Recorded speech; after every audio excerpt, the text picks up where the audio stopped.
Morning વિદ્યાર્થી મિત્રો, ચાલો આપણે કેટલા સૂત્ર જોયા ટોટલ? તો કે 21 સૂત્ર મહત્વના અને એમાંથી 6 બીજા એટલે ટોટલ 21 ને 6 27 સૂત્ર આપણે યાદ રાખવાના. હવે પહેલા 6 સૂત્ર છે એને આધારે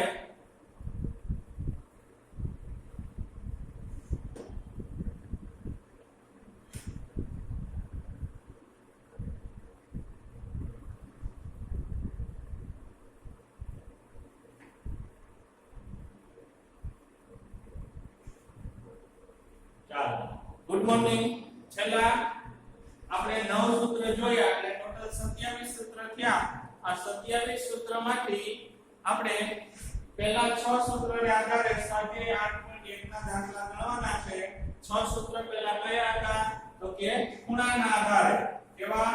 ખૂણાના આધારે ત્રિકોણમિતિય ગુણોત્તર.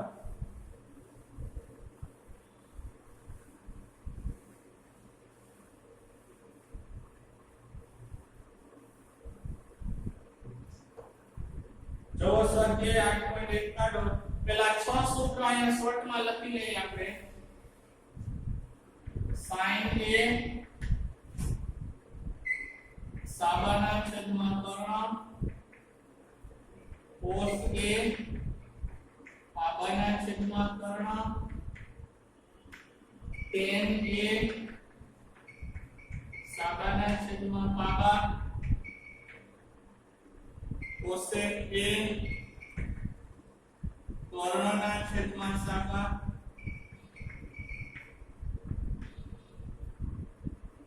sec a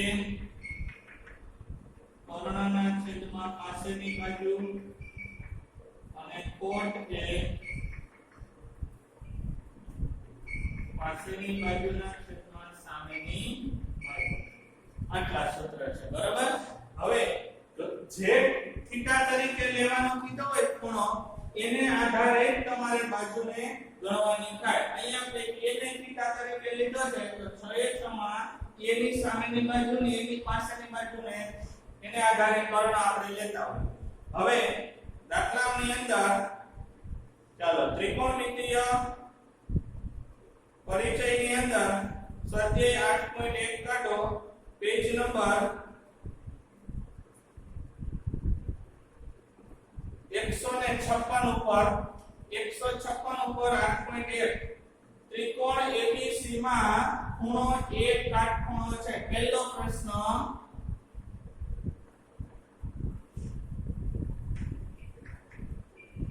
સ્વાધ્યાય 8.1 પ્રશ્ન નંબર પહેલો. ત્રિકોણ ABC માં ખૂણો b કાટખૂણો છે. આકૃતિ દરેકમાં દોરવાની. આવી રીતે આકૃતિ A B C. જે ખૂણાને કાટખૂણો લેવાનો કીધો હોય એને જ અહીંયા દર્શાવવાનો. એટલે B ખૂણો કાટખૂણો છે. AB બરાબર 24. A થી B સુધીનો માપ કેટલો? 24. BC બરાબર 7 હોય તો નીચેના ગુણોત્તરોનું મૂલ્ય શોધો. હવે કયા કયા ગુણોત્તરો આપણે શોધવા છે? પહેલો પ્રશ્ન એક તો sin a શોધવો છે અને બીજું શું શોધવું છે? cos a. sin a અને cos a શોધવા છે. પહેલું અને બીજું શોધવું છે. હવે આપની અંદર આકૃતિની અંદર આપણે આગળ પાસેની બાજુ છે a ને આધારે કયો ખૂણો લેવાનો છે? થીટા તરીકે a. કયો લેવાનો છે? a ને આધારે સામેની બાજુ 7 છે, પાસેની બાજુ કેટલી છે? 24. પણ સૂત્રમાં શું આવશે? જો સામેની બાજુના છેદમાં કર્ણ. એટલે આપણે જો પેલા કર્ણ નથી, AC આપેલો નથી તો પાયથાગોરસનો પ્રમેય તમે ભણી ગયા છો. ત્રીજા અને ચોથા ચેપ્ટરમાં આપણે ઉપયોગ કરતા હતા. દ્વિઘાત સમીકરણની અંદર પાયથાગોરસના પ્રમેયનો ઉપયોગ કરતા હતા. એ પ્રમાણે કર્ણનો વર્ગ પહેલા AC શોધી લો. પાયથાગોરિયન ત્રિપુટી યાદ છે કે નહીં? 7 24 25. કેટલા? 7 24 25. આવડતી હોય પાયથાગોરિયન ત્રિપુટી તો ગણતરી દર્શાવવી જરૂરી છે. બે માર્ક પેપરમાં દાખલો પૂછાય તો આ ગણતરી દર્શાવવી જરૂરી છે. AC વર્ગ બરાબર AB વર્ગ વત્તા BC વર્ગ. સમજાણું? હવે AB વર્ગ એટલે 24 નો વર્ગ, BC વર્ગ એટલે 7 નો વર્ગ. 24 576, 7 નો વર્ગ 49, 625, 625 નું વર્ગમૂળ 25. AC નું માપ કેટલું આવ્યું? 25. હવે પહેલું આપણે શું શોધવાનું છે? sin A. sin A નું સૂત્ર શું થાય? A ને આધારે સામેની બાજુ છેદમાં કર્ણ. A ને આધારે સામેની બાજુ સંકેતમાં આવે ન લખો તો હાલે. પહેલો દાખલો છે તો સંકેતમાં લખીએ. A ને આધારે સામેની બાજુ કઈ થાય? BC અને કર્ણ કયો થાય? AC. તો sin A બરાબર જવાબ આવી અપૂર્ણાંકમાં રાખવાના છે 7/25. આ વેલ્યુ સમજાણું કે નહીં? હવે બીજું શોધવાનું છે cos A. cos A એટલે શું થાય?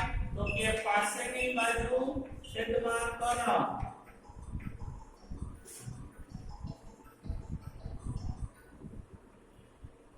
તો પાસેની બાજુ એટલે કઈ થાય? AB છેદમાં AC. AB એટલે કેટલા છે? 24 છેદમાં 25.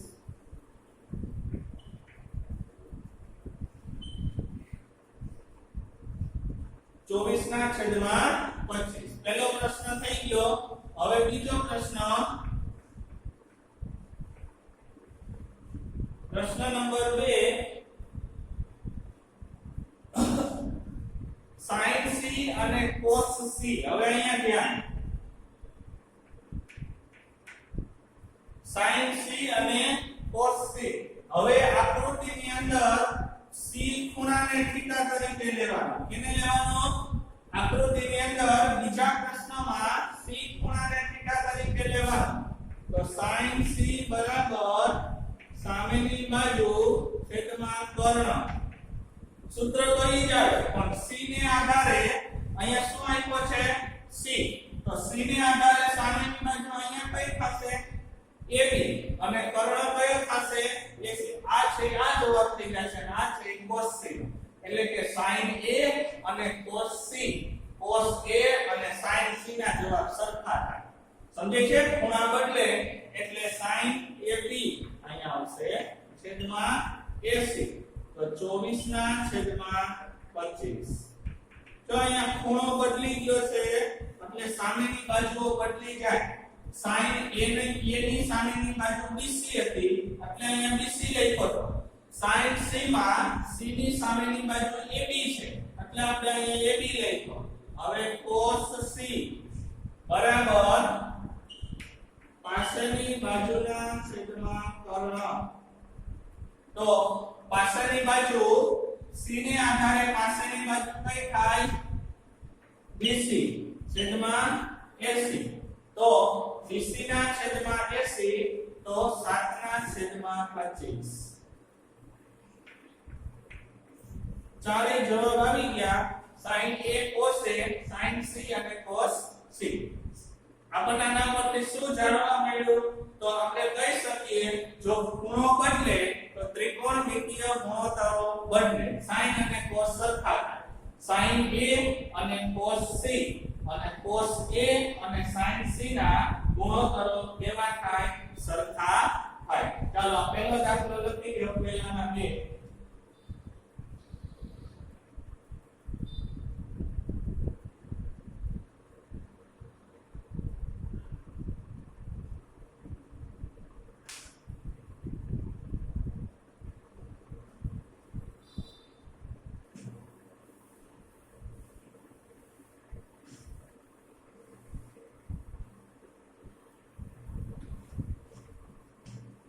ચાલો બીજો દાખલો જુઓ. બાજુમાં આકૃતિ 8.13 માં tan p - cot r શોધો. બાજુમાં આકૃતિ એક આવે એકી છે Q P PQR. હવે આમાં આપ્યું છે 12 અને આ 13. પહેલા તો આપણે આગળ P ને આધારે એક તો આપણે P ને આધારે સામેની બાજુ જોશે, કારણ કે આપણે tan P જોઈએ છે ને, એટલે સામેની બાજુ પહેલા QR શોધવી પડશે. અહીંયા કાટખૂણો છે, બરાબર. હવે જો અહીંયા પહેલા QR શોધવાના છે તો પાયથાગોરસ ત્રિપુટી યાદ હોવી જોઈએ. 5 12 13. અહીંયા કેટલા આવશે? 5. નો આવડે તો ગણતરી તો કરવાની જ છે. કર્ણનો વર્ગ જેમ પેલા પાયથાગોરસનું પ્રમેય થાતું એમ જ લખવાનો. PR વર્ગ PQ વર્ગ અને QR વર્ગ. હવે જેની જેની કિંમત છે એ પહેલા લખી નાખો. PR ની જગ્યાએ 13, PQ ની જગ્યાએ 12 અને QR આપણે શોધવાનું. જેમ છે એમ જ પહેલા લખી નાખવાનો. ડાયરેક્ટ 12 નો વર્ગ માઈનસ 13 નો વર્ગ નો થાય, નકર જવાબ માઈનસ માં વહી જાય. હવે 13 નો વર્ગ 169, 12 નો વર્ગ 144, QR વર્ગ 144 ને આ બાજુ આવવા દેવાનો. 169 માંથી 144 બાદ થાય QR વર્ગ. 169 માંથી 144 બાદ કરો એટલે 25 QR વર્ગ. તો QR બરાબર 5. કેટલા? 5.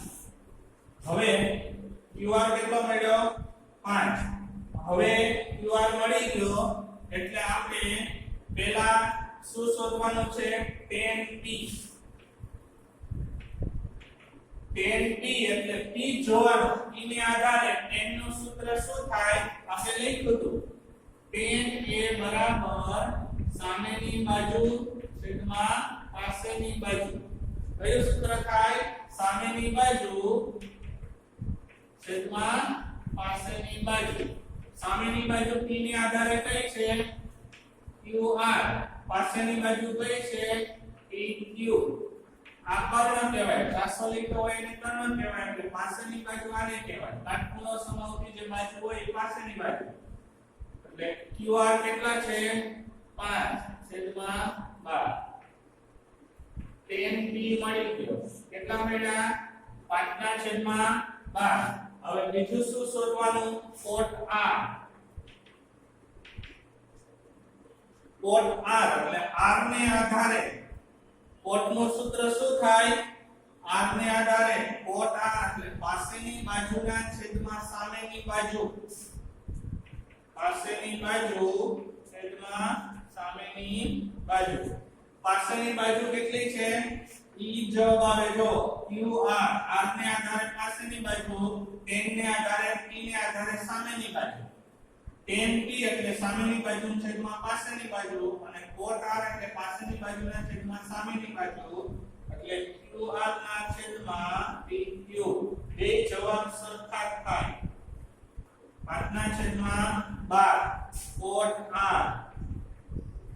હવે આપણને શોધવાનું શું કીધું છે દાખલામાં?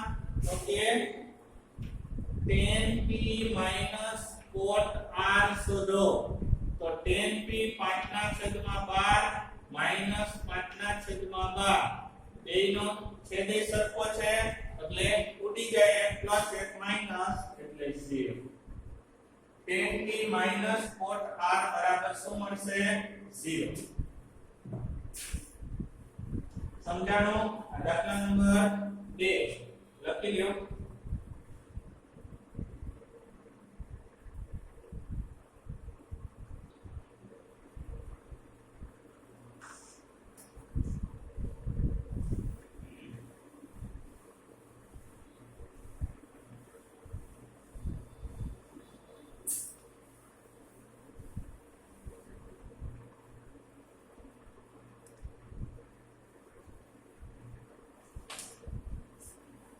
ચાલો દાખલા નંબર 3 જુઓ. હવે ઊંધું આપ્યું છે. sin a નો ગુણોત્તર આપી દીધો છે. sin a એટલે 3/4. હવે એને આધારે આપણે sin નું સૂત્ર શું લખ્યું હતું? sin a એટલે સામેની બાજુ છેદમાં કર્ણ. તો આકૃતિ દોરો આના ઉપરથી. તો આકૃતિ આપણને આવી મળે A B C. આપણે B ખૂણાને ખસીને ગમે કાટખૂણો લઈ લઈએ, કઈ કીધું ન હોય ત્યારે, પણ A ને કાટખૂણામાં દર્શાવવાનો નહીં. A ને આધારે સામેની બાજુ 3 અને કર્ણ કેટલો, આ સૂત્ર આવું થાય સામેની બાજુ છેદમાં કર્ણ. તો સામેની બાજુ છે એ 3 છે અને કર્ણ 4 છે. કેટલો છે? sin A સામેની બાજુ 3 અને કર્ણ કેટલો છે 4. હવે આપણે cos A અને tan A ની ગણતરી કરવી છે. તો પહેલા આપણે પાછળની બાજુ શોધી લેવી પડે. જો પાયથાગોરિયન ત્રિપુટી આમ ન બને 3 4 અને 5 અહીંયા 5 નો આવે, કારણ કે આ પાછળની બાજુ છે, બાજુનું માપ કોઈ દિવસ કર્ણ કરતા મોટું ન હોય. આ અપૂર્ણાંકમાં અથવા તો પોઈન્ટમાં આ વર્ગમૂળમાં જવાબ આવશે. આનો જવાબ કેવો આવશે? વર્ગમૂળમાં આવશે. તો પહેલા કર્ણનો વર્ગ AB વર્ગ BC વર્ગ, અહીંયા 4 નો વર્ગ AB વર્ગ એમનો વત્તા 3 નો વર્ગ. 4 નો વર્ગ 16, AB વર્ગ અને 9. 16 માંથી 9 બાદ થાય, આ બાજુ આવે છે AB વર્ગ. 16 માંથી 9 બાદ કરો એટલે કેટલા વધે? 7 બરાબર AB વર્ગ. તો AB બરાબર વર્ગમૂળમાં 7. અહીંયા વર્ગમૂળ 7 આવે. હવે આપણે જે શોધવાના છે એ માં શોધી લેવાના cos A અને tan A. cos A બરાબર પાસેની બાજુ છેદમાં કર્ણ. cos નું સૂત્ર શું થાય? પાસેની બાજુ છેદમાં કર્ણ. પાસેની બાજુ કઈ છે? AB. A ને આધારે ગણવાનું, અહીંયા A લખ્યો હોય તો પાસેની બાજુ AB અને કર્ણ કયો છે? AC. આપણે પાસેની બાજુ શોધી વર્ગમૂળ 7 છેદમાં 4.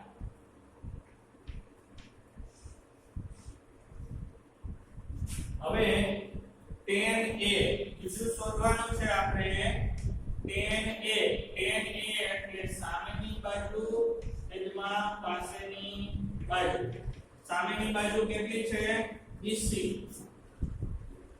અને પાસેની બાજુ AB. BC એટલે 3 અને વર્ગમૂળ 7. તો tan A આવે 3 ના છેદમાં વર્ગમૂળ 7. ચાલો આપણે લખી લ્યો પ્રશ્ન નંબર 3.